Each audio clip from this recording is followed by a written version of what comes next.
sahabat konservasi, kami akan menjelaskan mengenai metode pendugaan erosi dengan erosion bridge. Pendugaan erosi di lapangan dapat dilakukan dengan berbagai cara dan berbagai metode.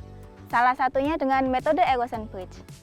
Pada prinsipnya, metode pengukuran erosi menggunakan metode erosion bridge ini sama dengan metode erosi dengan tongkat kecil.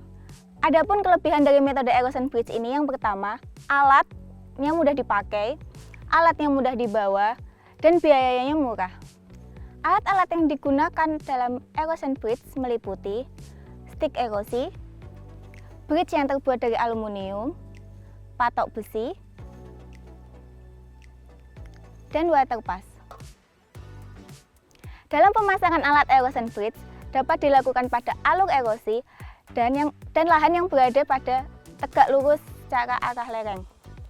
Dalam pemasangan alat erosion bridge, yang pertama yang harus dilakukan, pasang tongkat besi di dua sisi 1 dan sisi 2. Kemudian, tancapkan tongkat besi hingga mencapai kedalaman 1 hingga 1,5 meter.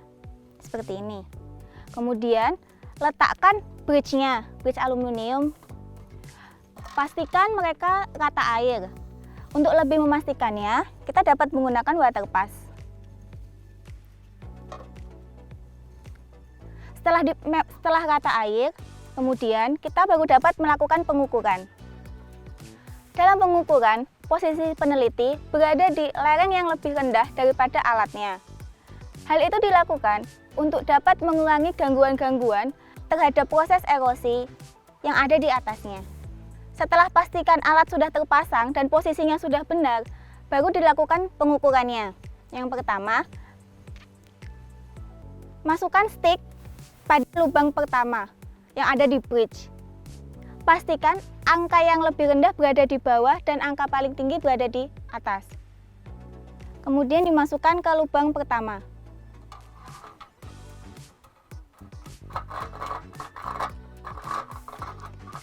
Stick erosi ini dimasukkan hingga mencapai permukaan tanah.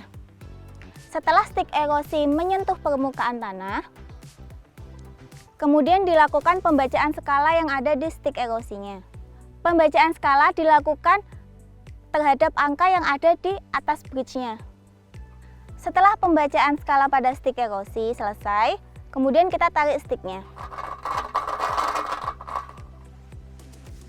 Hal itu dapat diulangi pada lubang kedua, 3, dan seterusnya untuk pembacaan skalanya. Kemudian, dalam penentuan pengukuran pada erosion bridge ini dapat dilakukan sesuai dengan kebutuhan dan kepentingan penelitian. Bisa dilakukan selama 7 hari sekali, 10 hari sekali, 14 hari sekali, dan seterusnya.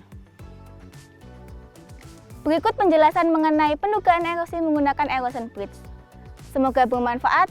Sampai jumpa sahabat konservasi.